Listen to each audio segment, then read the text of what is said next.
Bismillahirrahmanirrahim. Assalamualaikum warahmatullahi wabarakatuh. Kami dari kelompok 6 akan menjelaskan tentang materi sitokin. Pertama, apa itu sitokin? Sitokin merupakan protein yang dihasilkan oleh sel dan berfungsi terhadap sel itu sendiri maupun sel-sel lain di sekitarnya. Sitokin berperan dalam aktivitas sel-sel imun, baik non-spesifik maupun spesifik, mengatur hematopoiesis maupun membantu terjadinya peradangan atau inflamasi. Nah, di samping ini ada gambar sitokin. Maksudnya, jika ada stimulus atau rangsangan kemudian terkena pada sel yang memproduksi sitokin, maka sitokin akan diproduksi dan sitokin bisa bereaksi dan memberikan dampak pada sel-sel target. Bisa berupa sel-sel itu sendiri atau sel-sel di sekitarnya, sehingga sel tersebut akan teraktivasi dan memberikan efek. Selanjutnya di sini ada beberapa nama spesifik sitokin atau nama lain dari sitokin yang dihubungkan dengan jenis sel penghasil, sel target, dan cara kerja sitokin tersebut. Contohnya di sini ada monokin, sitokin yang dihasilkan oleh sel makrofag. Selanjutnya ada limfokin, sitokin yang dihasilkan oleh limfosit.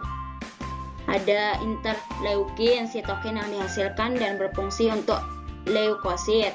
Dan terakhir ada kemokin, berfungsi untuk menstimulasi pergerakan sel-sel respon imun ke tempat infeksi. Selanjutnya yaitu penggolongan sitokin.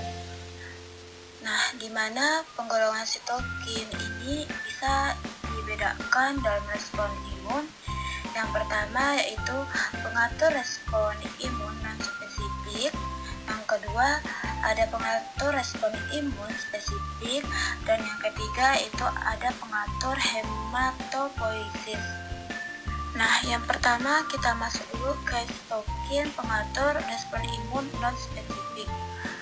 Di sini sitokin yang dihasilkan berfungsi untuk membantu stimulasi respon imun non-spesifik.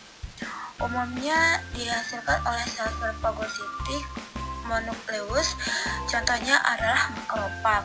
Nah, contoh sitokin pengatur respon imun non-spesifik ini antara lain yaitu ada tumor necrosis factor atau TNF dan interleukin 12 atau IL-12. Nah, kita lihat satu persatu ya dari contoh pengatur respon imun non-spesifik ini. Untuk TNF atau tumor necrosis factor, di sini TNF ini juga disebut dengan TNF alpha atau tumor necrosis factor alpha. Diproduksi oleh makrofag sebagian besar, limfosit T, sel AK dan sel MAS atau sebagian kecil.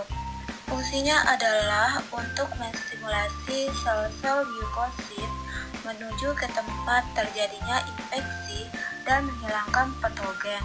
Dan hal ini karena banyak sekali sel-sel respon imun menuju ke sel-sel terinfeksi atau ke daerah yang terinfeksi, maka hal ini akan menyebabkan atau memunculkan peradangan atau inflamasi.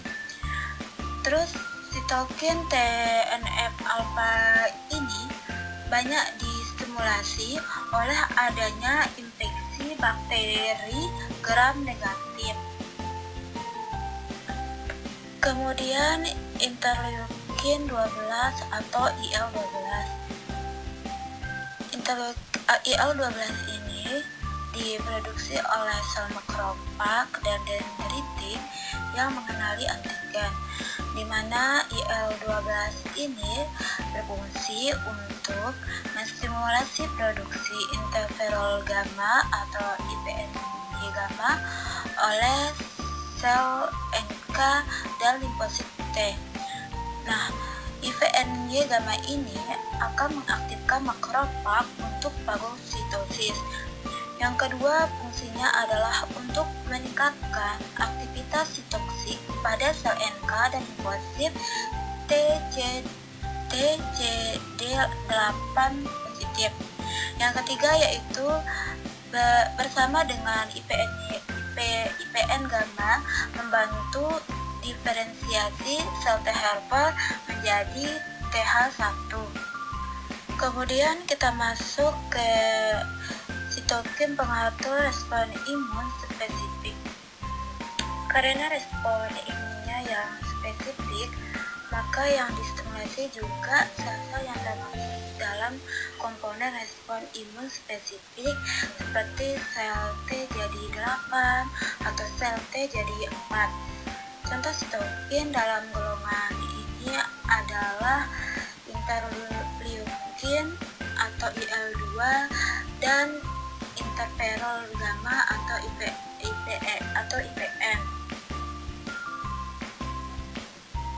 Interleukin 2 itu diproduksi oleh sel limfosit T CD4 positif yang mengenali antigen, di mana fungsinya adalah untuk membantu pertumbuhan, daya tahan, perbanyakan, dan diferensiasi sel-sel limfosit T. Fungsinya juga untuk membantu perbanyakan dan diferensiasi sel NK serta meningkatkan aktivitas sitotoksiknya. Selanjutnya, interferon gamma itu dihasilkan oleh sel-sel NK, limfosit T CD4 positif dan CD8 positif, di mana fungsinya adalah untuk mengaktifkan makrofag untuk melakukan fagositosis terhadap mikroba. Yang kedua yaitu sebagai diferensiasi sel T helper menjadi sel T helper 1. Yang ketiga itu untuk menstimulasi produksi IgG dari sel B. Yang keempat untuk meningkatkan ekspresi MHC atau Major Histocompatibility Complex yang berperan dalam pengenalan antigen. Dan yang ketiga adalah penggolongan sitokin penstimulasi hematopoiesis. Seperti kita tahu bahwa hematopoiesis adalah proses diferensiasi sel-sel puncak menjadi sel-sel darah, dan ini yang bisa berperan untuk melakukan hematopoiesis adalah sitokin.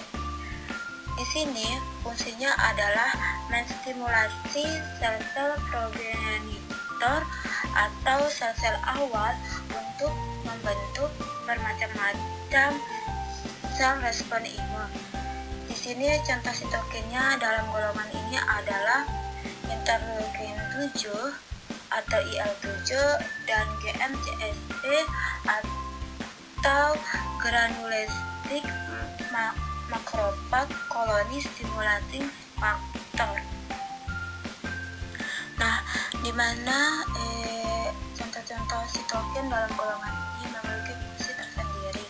Nah, interleukin 7 ini berfungsi untuk membantu pembentukan sel limfosit T dan B dari progenitor limfoid, dan GM-CSF ini berfungsi untuk membantu pembentukan sel dendritik dan monosit dari sumsum tulang.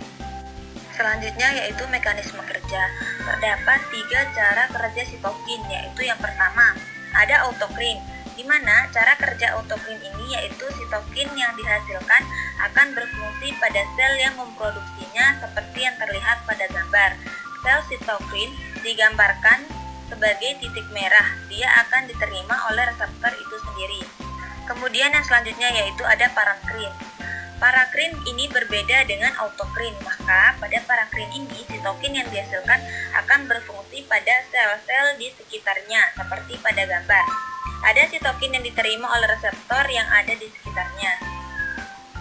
Dan yang terakhir yaitu ada endokrin, di mana sitokin yang dihasilkan akan berfungsi pada sel-sel yang letaknya jauh dari sel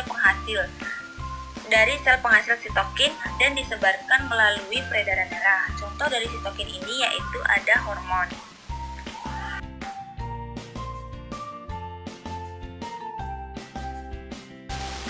Selanjutnya ada kemampuan kerja sitokin. Yang pertama ada pleitropisme, adalah kemampuan satu sitokin untuk bekerja pada beberapa jenis sel target. Yang kedua ada redundansi, adalah kemampuan beberapa sitokin yang dapat menghasilkan respon yang sama. Yang ketiga ada sinergi, merupakan cara kerja beberapa sitokin yang saling bekerja sama untuk menghasilkan satu jenis respon.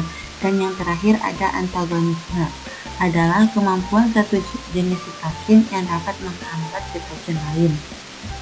Jadi seperti inilah gambar dari kemampuan kerja sitokin. Pada pleiotropisme, misalkan IL-4 bisa menghasilkan stimulasi beberapa sel yang berbeda. Redundansi, beberapa sitokin yang bekerja sama pada suatu sel tertentu dan menghasilkan dampak yang sama. Sinergi adalah ketika beberapa sitokin bekerja sama untuk menghasilkan suatu respon. Dan kebalikannya, antagonisme adalah beberapa sitokin yang saling bertolak belakang bentuk kerjanya. Jadi ada salah satu yang mengaktifkan dan ada salah satu yang menghambat. Kemudian yang terakhir yaitu mengenai kesimpulan. Sitokin merupakan protein yang dihasilkan oleh sel dan dapat berperan dalam sistem imun baik non-spesifik dan spesifik. Ada berbagai jenis sitokin yang dihasilkan. Yang pertama, pengaturan respon imun non-spesifik, contohnya interleukin 12 dan tumor necrosis factor. Yang kedua, pengaturan respon imun spesifik, contohnya interleukin 2 dan interferon Y.